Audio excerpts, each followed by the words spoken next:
Hi, this is Dan Sullivan, and I'm lucky once again, and this is a Sunday afternoon treat for me because every 2 or 3 weekends in between, Jeff Madoff and I talk about anything and everything. Jeff, I just want to say I'm going through a real lifetime pleasure right at this particular period in time because my original thoughts when I was 18 or 19 years old back in Ohio, I thought that I would like to go into theater. I would like to go into acting and actually explored that for 5 or 6 years and had some experience and went to theater school and was employed in entertainment programs, was in the Army, and that was my occupation in the Army in South Korea. But I realized that that really wasn't it for me. And that was it. I sort of parked that and went on worked as a copywriter in a big ad agency, BBDO, and then created a new occupation called entrepreneurial coaching in 1974, which I've been busily at for 45 years or so. We were in New York once. You said that you had done a documentary film on a very famous early rock and roll star, Lloyd Price, who I was familiar with because I was born in the 1940s. So I remember the early days of rock and roll, and that this had so impressed you, that the individual so impressed you, and he was still alive, and that you actually decided to write a play. You created the scripting of the play based on the knowledge that you had gained from the documentary film, which was very impressive, and that this was now off the ground and this was going to launch and it was going to be a musical, with the destination being a Broadway musical. And you were just at the earliest stages. We met 3 or 4 times and we had lunch in New York, or we would meet at the conferences that we were both at. And I said, I'd like to really revisit this. I said, it wasn't something that I actually got into in terms of a life commitment, but I still got a great feel in my heart for, what it takes to put on a play. So we've been involved now. We have contributed in a modest way to the coffee that the cast is going to drink over a period of 2 years or so. And now we're within a quarter, almost just a season away, March 2nd, I think, in Philadelphia, in a regional theater outside Philadelphia. Personality, the name of the play, starts. And you're now getting down to the final moments when you've got to have everybody in their place. You've got to attract the talent now.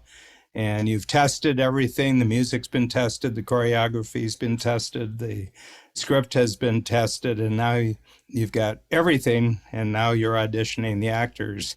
And you're learning new things about this as you go through. So we were talking about this before, and I said, I think everybody who listens to our podcast would be fascinated with what it looks like. You, not the youngest person who has ever created a Broadway play. I'm not. And so you're going through this right now. You're going through the day-by-day steps of actually making sure that the right actors are in the right place for the right characters. Well, that's right. And first of all, I am grateful for the support from you and Babs, both emotional and financial. And I remember when we talked at lunch and you had already read the script, and I think you saw the video from the 29-hour, the first iteration of it. You had said that we want to support your effort. And I said, that's great. Now there's 2 kinds of support. Both feel good, but only one moves the project forward. And you laughed and said, no, we want to write a check. Mm-hmm. And then when we did another raise, again, you and Babs were kind enough to up your ante and involvement in it, which was a great show of faith. And, I'm extremely grateful for that too. It's been an amazing process and we're still early in it. It's interesting because, I believe everything you do informs everything else you do. And so on some levels, it's very similar to what I've been doing in terms of doing films and commercials and things like that, where you've got to get the creative crew together, you've got to have a concept, and you've got to have the right people in front of the camera and all of that. The detail that it takes when you're getting into a play, full up play, and the number of moving parts is magnified tremendously. And the difference between a play and a movie, and this is kind of an interesting distinction, is in movies, the writer, unless they're a writer producer or writer director, like an Aaron Sorkin or Quentin Tarantino, the writers are pretty disposable. And the final immutable object, as it's called legally, is the finished film. So that's not uncommon for films to go through a lot of different writers. A play, every performance is different. And there can be multiple companies going on at the same time if the play is successful. So the immutable object for a play is the script. As a result, the playwright has creative control, ultimate okay on casting, on all the hires, on all of that stuff. So it was an interesting legal distinction that I learned early on in the process. It was quite fascinating. But in many ways, plays are a startup. Mm-hmm. It's an entrepreneurial startup. Mm-hmm. You know, there's a business, if you will, that I want to give birth to and bring to life and scale and all of those things. And like any business, you know, it takes an idea that you can clearly communicate, and it takes money, mm-hmm. you know, and trying to attract the financing for it and so on. So there's a lot of similar dynamics that go on. People think of them as very, very different. And in many ways, they're not. You know, I think that all of the things that are challenges I have to meet in creating the play, from getting financing to finding the complementary talents who are my administration, if you will, the executive producer, the general management, to the creative team to put together who's off stage, but then all of the talent that is going to be on stage. Mm-hmm. But you've got that in Strategic Coach, and every business has that. Mm-hmm. Does that similarity resonate with you? I think it does. One of the things that I've discovered to a depth that I never realized before is that we have a core team that's been, I would say, 25 of our team members who've been with us more than 20 years. The first ones are just crossing 30 right now. And then we have more than half of our 120 team members is worldwide, because we're in 3 countries, have more than 10 years experience. More than 50% have 10 years experience. And I've never appreciated just the institutional wisdom that comes along with people being really good at what they do, but being involved in teamwork problem solving for years and decades. And they have this buildup that when there's surprises, they just know how to respond in a fairly straightforward way. I mean, there's no panic, there's no emotional upset. They say, okay, we thought this was going to happen. And this is happening significantly right now because we're going back to the possibility of in-person workshops having been shut down for a year and a half. And we have people coming from different jurisdictions. The different jurisdictions have different rules. If you leave the jurisdiction and you come back, we have live workshops in Canada. We have live workshops in Chicago. We'll be opening in Los Angeles. We've already started Vancouver. We had London, England. And in every case, you know, you have different rules. You have different things that could suddenly interrupt what you do. So we've worked out about 6 or 7 different possibilities on how clients, depending on their situation. And I said, you know, we should really put this together. I said, I got a feeling that this isn't the last global disruption that's going to happen to us, you know, coming in. And my sense is, I was going to ask you this question. Your creative team, so you've got your company administrative people, and they've done this before. But you also have your producer, you have your lighting person, you have your costume person, you have your set designer, you have your choreographer, you have your musical director, and all these. And I bet you're really appreciating the fact that this isn't the first time that they've done this. That's right.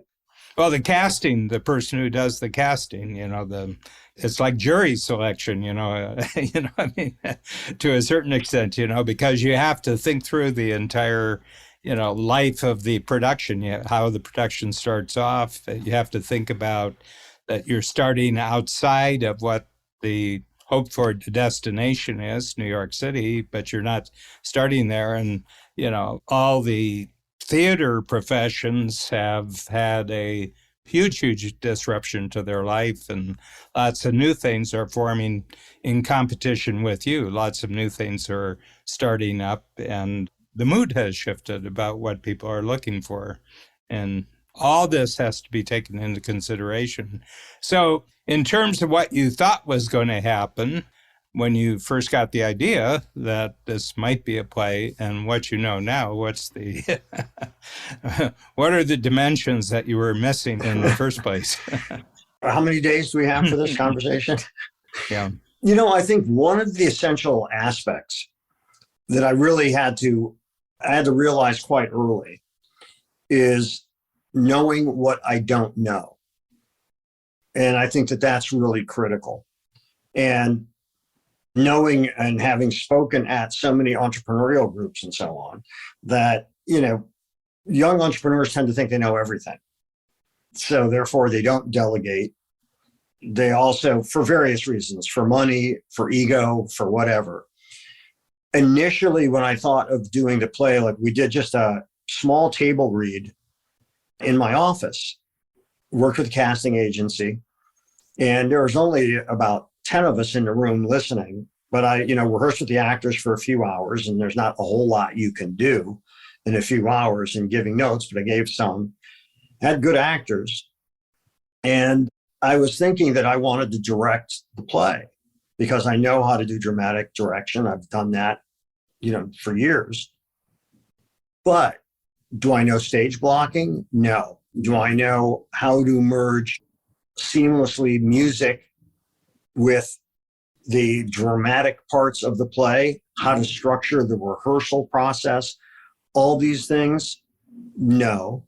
And importantly, is anybody going to invest in me? It's enough being invested in as a first-time playwright. Is anybody going to invest in me as a first-time playwright plus director? No, probably not. So I realized what I didn't know, which was substantial. And I also realized what would give the project a much better chance. And that would be to have an established, very knowledgeable, very talented director at my side. And that person, who turned out being Sheldon Epps, who is a fantastic director, extremely respected and established, having him by my side, I could do two things. One is have somebody who satisfies all the criteria when you're looking at this package. And he knows all these things I don't know. So there's a complementary fit of what we do. And it gives me the opportunity to learn by observing what a theater director does, how a show is blocked, how you approach all these different things. And if anything, and I think, Dan, you and I share this, as I get older, I'm more interested in learning. And I've always been interested in learning. But it's not like, oh, I don't want to deal with that. No, I want to deal with that. I want to see that. I want to learn that. I want to know that. And that's what's really exciting. And so when you work with people who know what they're doing, and you have the wisdom to not only know, but admit what you don't know. Mm-hmm. That's, I think, critically important. We have some background connections. We're both from Northern Ohio, sort of, blue collar. You were Akron, Canton area, which was a huge part of the automobile industry, especially in the 1940s and 1950s. We're both in our 70s, and we have a sense of, the history of the last 60 or 70 years in the United States. And the thing that impressed me most, and you gave Babs and me the opportunity, we were your guests at what are called the workshops, where there's the first run through with full cast, with studio musicians come in, session musicians. You had the choreographer there, the director, and everybody, and an audience, under strict compliance rules, what you can do and what you can't do. I got the sense of going through the play twice, evening performance and an afternoon performance. And I said, I think the timing is absolutely perfect for this particular script and this particular spotlight on a particular American star, Lloyd Price. And it has to do with the general polarization, political polarization, the racial tensions that are going on right now. And fortunately, I had a chance to talk for a few minutes with Lloyd Price. He was backstage in his 80s, and unfortunately, he died before the play is going to come on. But it turned out that we were both in the U.S. Army, we were both in South Korea, and we were both in the same entertainment division, except I was 10 years after him. And the thing that was that the way the play ends, I don't think I'm giving away any secrets here, is despite the extraordinary opposition he had, as any, musician is going to have early in his career, but especially where he grew up, and this is before there was any white audience for Black entertainers, especially rock and roll entertainers. And, all the dark side of the entertainment industry, the dark side of the music industry, he seemed to have transcended that as an individual. And my sense is that comes across very, very clearly in the play, that there's this transcendence, there's a transformation that takes place. My feeling is you don't have a hit unless you have transformation, but it just seems to me that the timing for this is just perfect. And who knows, the delay because of COVID and the pandemic, it may turn out to have increased the timeliness of it. Yeah, I think there's the most common thing that I hear, but this was also right after the workshop, which was before we knew COVID was going to hit, was the timing is perfect because of the tensions that you just mentioned. And so this is a story about triumph. And it's also a story about entrepreneurship, because Lloyd was the first musician of any color to start his own label. Plus, he was the first Black person to open up a nightclub below Harlem in Midtown. Those were all entrepreneurial acts. How that affects the play, however, is kind of interesting, because there are now, I believe, 7 plays that are going to be opening up in the first quarter or so of 22. And those 7 plays have predominantly, if not all, Black casts. So the talent pool hasn't grown to meet that demand yet. I think it's a great thing that it's happening, but it makes everything a bit tougher. Mm-hmm. Well, it makes it more unpredictable. That's right. That's right. I mean, the talent may be there, but there wasn't the opportunity, and the opportunity. That's right. There's 2 ways of looking at that. Yeah, well, it's dealing with a more competitive landscape. Yeah. On one hand, and what that means is, for instance, when you're opening up a show out of town, out of New York, it's very different than when you're opening up or doing a play in New York. So during our workshop, although the actors aren't paid all that much for the workshop, we had all top talent because we could work around if they had an audition. We could work around the scheduling and all of that sort of thing of rehearsals. And nobody had any conflicts, or we couldn't accommodate anything if that conflict was during a performance, of which there were only 2. But you could deal with that. When actors are required to be out of town, and this is true for all actors, this has nothing to do with race. It's for all actors being out of town. When you're an A-level performer, you're then taking yourself out of play, most likely, for that period of time you're out of town. And then we deal with the scarcity, because on one hand, there's a lot more opportunity, which is fantastic. But since the talent pool hasn't grown yet, there's a scarcity there and a higher competitive edge going on. But what we're finding is people want to be involved telling this story. Mm-hmm.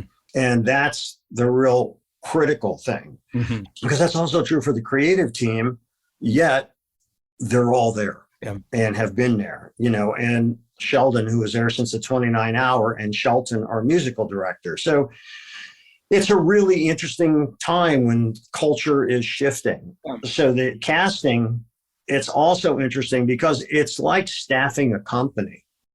It's like putting together the right mix of people so that your company works well, because you have complementary talents going on that can all work together to a greater end, and that the whole is greater than the sum of the parts.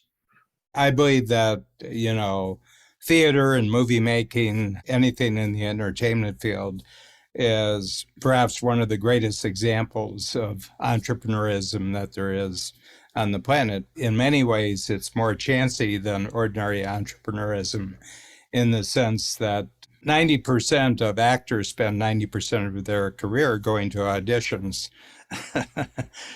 as opposed to performing. Yeah. So it's a clear field, it's a clear career, that your heart has to be quite a bit bigger than your expectations of reward. Yeah, it does. And I think that it's a few things. You're correct, but it's also like anybody who's done any long distance running. If you think, oh my God, I've got to run this entire marathon. I've never run a marathon, but I've trained 2 or 3 different times with people who were running the marathon, but I couldn't because of my schedule. And so when we're doing a long run over the weekend and we decide to run, we're going to do an 18-mile run. As you start off, you think, what am I doing? Mm-hmm. But if along the course, you've got certain markers, and so you break up that big journey into a bunch of different steps. So instead of looking at the overwhelming landscape in front of you, you've got these thresholds, and as you cross them, you can look at what you've accomplished and you can continue to move forward, and that distance closes as you move more forward across other thresholds. And there are so many things to do that I think the task can become overwhelming unless you learn how to do that. Yeah. Does that make sense? Yeah, totally. I mean, we have some really long projects that are like book projects where I have veteran people actually conducting a lot of the process and doing a lot of the process. There's different time periods that repeat themselves, and I try to conduct myself by bite-sized time periods, 2 or 3 days. This is a workshop week. I've got 2 or 3 things. Try to learn as much as you can that contributes to the next time period. Quite frankly, you've been the connection that Babs and I have to the experience that you're going through. And I have to tell you, it's been deeply satisfying to me. Oh, thank you. When a part of my life that was left behind 50 years ago, I get to revisit right now.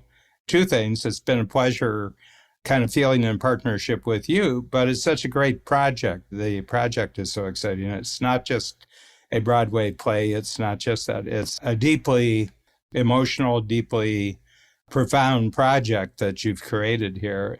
We're really going to put the word out in the Philadelphia area, 200 miles, and just put dates in the calendar. What we're doing is just deciding, exactly when the dates are that we can be there for the first 3 weeks and then to do this. But I want to tell you, this has been a high point of my life, actually being involved in this. Well, thank you. Thank you very much. I'm not even sure how to articulate this, but what you were talking about in terms of that, the heart or the passion and so on that goes into it. On one hand, there's a real business here, that I have to raise money, that I have to pay my executive producer, pay my general manager, pay the accountant, just like a regular business. And then it's, raising the money to not only pay for those, but allow us to grow just like you would any business. One of the things that I have problems with in terms of like other entrepreneurs at times when I go to some of these conferences and so on is we know better. It's not easy. There are challenges. So I think a lot of people operate under the misunderstanding that somehow, oh, I own my own business. I can do whatever I want, whenever I want. And, no, I don't know entrepreneurs that don't work harder than everybody else. But I think what's really important that can fuel that, whether you're growing a business or whether you're getting a play off the ground, is that you understand why you're doing it in the first place. Mm-hmm. And the reason why I'm doing this in the first place is exactly what you just said. And the feeling, which deeply touches me, that you've had going through this process. And I think you could tell the joy I had in taking you and Babs into the rehearsal. And when you saw the sound check and I was seeing you just lighting up, watching this stuff, that's cool.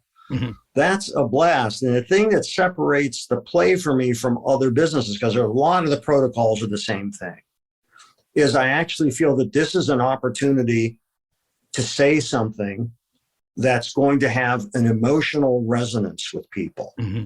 And that, I want to do something that is going to create the feeling in others that I have when I see something that greatly impacts me. Mm-hmm. And that takes it to me out of the realm of just straight business and, oh, I'm so happy my product is selling. Mm-hmm. It's, I think, gives for me what is a more satisfying reach. Mm-hmm. I had a devious purpose for this particular podcast because we're going to get this and we're going to send it out to everybody in Strategic Coach who will be interested in doing it. And we'll do a little add-on and give them the dates and how they can order tickets. Some of them, will coincide with Babs and me actually being there. And we hope it has a long run because then it'll be available, in the coming years. I got a feeling that it would be something that would lend itself very, very much to having other productions going with the main production. I think you've got the packaging skills from a long career in the fashion industry and the packaging industry that you know how to put together a product that does exactly what it's supposed to do if it's just a one-off. But I think you also have a sense of what it would look like if it multiplied itself and was out and gave enormous numbers of entertainers an opportunity to experience this, but also multiplier number of audiences to actually appreciate this. So this is a big deal. You've done a big deal here. Well, thank you. I think that it's also interesting in putting something like this together. When I said that it's not like it is building a business. And when you're casting, it is like putting together the right people. I think that the audience might find this interesting is once you cross a certain talent threshold and that we feel you are good enough to be considered for this part, just like if you were hiring a marketing director or, business development or whatever, they may be good for that. But then how do they fit into the whole mosaic of the people that you have? Mm-hmm. I remember I was working with an actor once who shall remain nameless in this, but was a difficult person to deal with. And so when I was saying that at one point, somebody who knew him, he said, there's a reason he does only one-man shows. And, so when you cross the qualification threshold in a business, or when you cross that talent threshold in casting a play, then you have to think about how well does this work with others? Yeah. Not just is there the psychology there or that fit. Do they play well with others? Right. But also, do they make a credible couple? Does young Lloyd, everybody knows it's not actually young Lloyd or actually older Lloyd, but there's got to be some physical connection between those two characters, that you can go with it.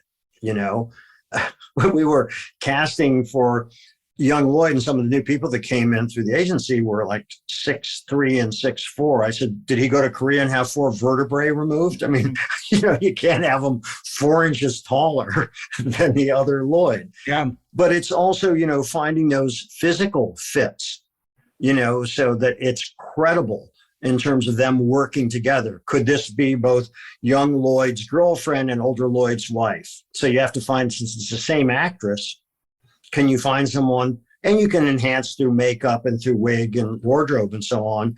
But can you make that a credible transition so that people will buy that? Yeah. And that's an interesting thing too, to also have to deal with, because it may disqualify people you really liked. Yeah. But since there's a ripple effect to 7 other characters, you've got to go in that direction, even though you might like to go in that direction. It's just an interesting puzzle. Yeah. The other thing about theater that's different from movies or television is that every performance has to be a complete take. That's right. That's right. You can't say, wait, can we do that again? No, that doesn't happen. Not to mention, and it's funny because I was thinking of it as you were talking about the different strategic coach groups that are around, and you're not at all those different things that happen. It's like the road company, strategic coach, just like a play, you've got some touring companies, and it's got to be the right people that are representing faithfully what strategic coach is. Well, my hope and dream is that we get to the point where we're going to have multiple companies for personality. Yeah. And there's got to be a consistency of purpose and execution in that.